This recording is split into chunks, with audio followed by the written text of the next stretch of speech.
संध्याकाळी 6:30च्या दरम्यान अभयनगर एरियामध्ये बाळासाहेब बनगर यांचा नातू वेदांत बनगर वय वर्ष 14 याचा फायरिंग इन्सिडेंटमध्ये खून झालेला आहे. आरोपी हे एका गाडीमध्ये आले. साधारणतः 4 आरोपी होते असं सांगण्यात येते. त्यांनी गाडीमध्ये येऊन त्यांनी पॉईंट ब्लँक फायर केलं. पोर्चमध्ये, घराच्या समोरच्या पोर्चमध्ये उजव्या डोळ्यात गोळी झाल्यामुळे त्याचा मृत्यू झालेला आहे. पुढील तपास संजयनगर पोलीस स्टेशन करत आहे.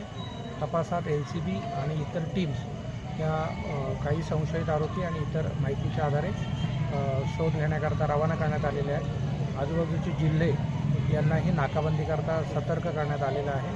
पुढील तपास सांगली पोलीस करत आहेत. सर, ह्या घटनेमध्ये जो लहान मुलगा आहे त्याला मारण्यासाठी आले होते, परंतु ते दुसऱ्या व्यक्तीला मारण्यासाठी आले होते असंही समजते. नाही, याच्यामध्ये प्रथमदर्शनी काहीतरी व्यावसायिक रायव्हलरी होती असं प्रथमदर्शनी लक्षात येते.